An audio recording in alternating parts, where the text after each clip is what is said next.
হাওয়া আলাইহিস সালাতু ওয়াস সালাম, আল্লাহ তাআলা হাওয়া আলাইহিস সালাতু ওয়াস সালামকে বাবা আদম আলাইহিস সালাতু ওয়াস সালামের বাম পাজরের বাঁকা হাড় দ্বারা আল্লাহ তাআলা তাকে সৃষ্টি করেছেন। হাওয়া আলাইহিস সালাতু ওয়াস সালামকে আল্লাহ তাআলা আদম আলাইহিস সালাতু ওয়াস সালামের বাম পাজরের বাঁকা হাড় দ্বারা সৃষ্টি করেছেন। এজন্য দুনিয়াতে মানুষ বলে যে দুনিয়ার সকল মানুষ মায়ের পেট থেকে আসে, কথা ঠিক আছে, তবে আল্লাহ তাআলা দুনিয়াতে সর্বপ্রথম মানুষ যাকে সৃষ্টি করেছেন তাকে একটা পুরুষের মাধ্যমে সৃষ্টি করেছেন। সুবহানাল্লাহ, একজন পুরুষ থেকে সৃষ্টি করেছেন। কি বলেন ঠিক না? বাবা আদম আলাইহিস সালাম থেকে আমাদের মা হাওয়া আলাইহিস সালামকে সৃষ্টি করেছেন। এরপর আল্লাহ রাব্বুল আলামিন হযরত ঈসা আলাইহিস সালাম তাকে আল্লাহ রাব্বুল আলামিন সৃষ্টি করেছেন পিতা ছাড়া।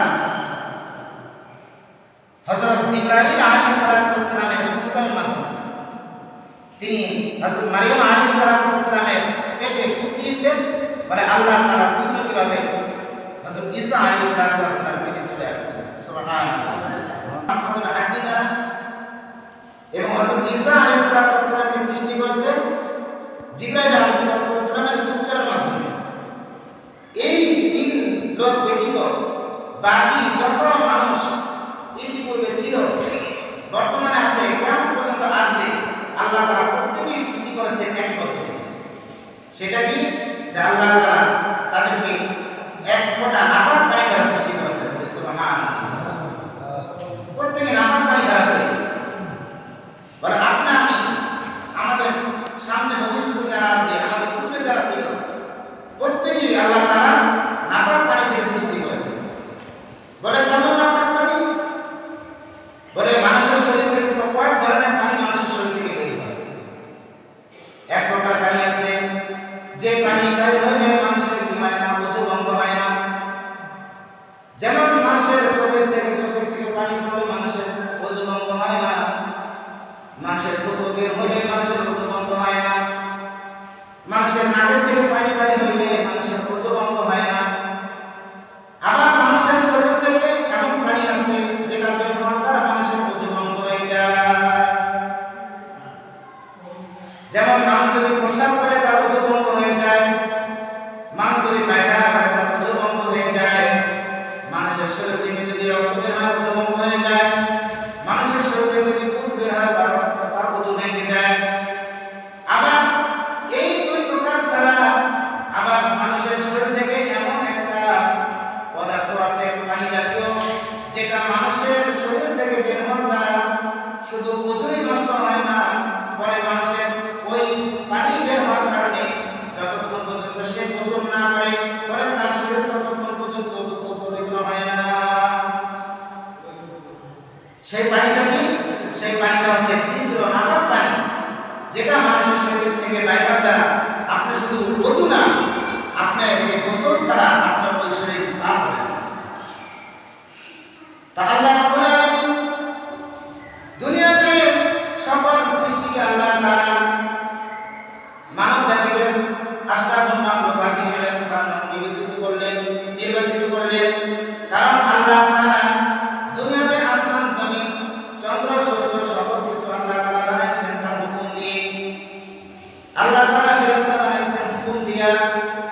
ফেরেশতাদের নাম হইল আগুনে হওয়ার কথা ছিল, কিন্তু সেখানে আল্লাহ তাআলা বনি আদম, আল্লাহ তাআলা আশরাফুল মাখলুকাত মানব জাতিকে আল্লাহ তাআলা সৃষ্টি করেছেন। এত সম্মানজনক বলে আল্লাহ তাআলা দুনিয়ার সমস্ত মাখলুকাতকে সৃষ্টি করেছেন। যদিও তাদেরকে ভালো ভালো জিনিস দ্বারা সৃষ্টি করেছেন, কিন্তু আল্লাহ তাআলা হুকুম দিয়ে সৃষ্টি করেছেন। আল্লাহ তাআলা ওই জিনিস তৈরি করতে তার নিজ কুদরতি হাতে স্পর্শ লাগে নাই, কিন্তু আল্লাহ তাআলা মানব জাতিকে সৃষ্টি করেছেন তার নিজ কুদরতি হাতে দিয়ে। সুবহানাল্লাহ। আল্লাহ রাব্বুল আলামিন কালাম পাকে বলেন ওয়ামা খালাকনাস সামাওয়াতি ওয়াল আরদি, এর ভিতরে যা কিছু আছে সকল কিছু আল্লাহ রাব্বুল আলামিন মাত্র 6 দিনে আল্লাহ রাব্বুল আলামিন সৃষ্টি করেছেন। সুবহানাল্লাহ। কয় দিনে? 6 দিনে সৃষ্টি করেছেন। কিন্তু আল্লাহ রাব্বুল আলামিন মানুষকে এই 3.5 হাতের বডি আল্লাহ তাআলা সৃষ্টি করেছেন। আল্লাহ রাব্বুল আলামিন এই মানব জাতিকে সৃষ্টি করেছেন। এত ছোট মানুষ যখন তার মায়ের পেটে আসে তখন কি তার শরীরে হয়তো ওজন হয় 2.5 কেজি, 3 কেজি, 3.5 কেজি, কি বলেন ঠিক না? 4 কেজি এরকম ওজন হয়, এক হাত পরিমাণ লম্বা হয়। এতটুকু মানুষকে আল্লাহ রাব্বুল আলামিন সৃষ্টি করেছেন মায়ের পেটে 10 মাস 10 দিন সময় লাগাইয়া। অথচ এটা তো আল্লাহ তাআলা হুকুম দিয়ে তো সৃষ্টি করতে পারতেন, বলেন না? বলে আল্লাহ তাআলা আশরাফুল মাখলুকাত মানব জাতিকে সৃষ্টির শ্রেষ্ঠ বানানোর একমাত্র কারণ হচ্ছে যে আল্লাহ তাআলা তার নিজ কুদরতি হাত মানুষের শরীরে রাখছে। এজন্য আল্লাহ তাআলা কালামে পাকের ভিতর বলেন খালাকতু বিয়াদিহি। এক নম্বর মানুষ সৃষ্টির শ্রেষ্ঠত্বের এক নম্বর কারণ হলো যে আমি মানুষকে আমার নিজ কুদরতি হাত দ্বারা বানাইছি। সুবহানাল্লাহ।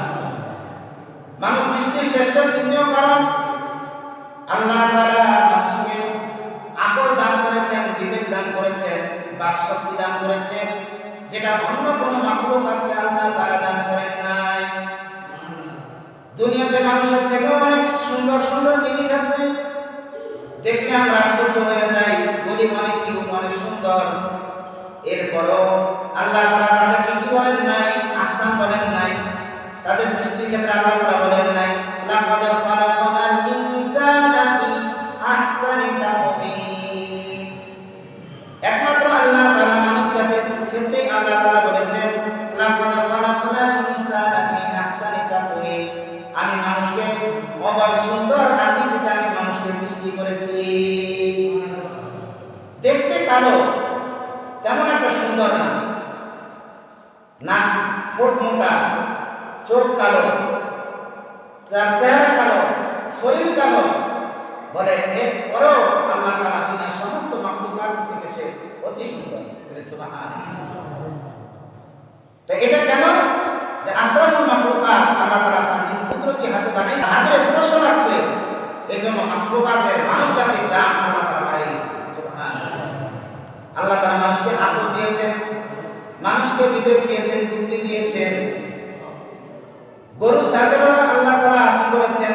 তাদেরও ব্রেন আছে, কিন্তু আল্লাহ তাআলা তাদের আকল দান করেন নাই, বুদ্ধি দান করেন নাই, আল্লাহ দান করেন নাই। কিন্তু মানব জাতিকে আল্লাহ তাআলা আকল বিবেক দান করেছেন এবং মানুষের মনের কথাকে প্রকাশ করার জন্য তার শক্তি দান করেছেন।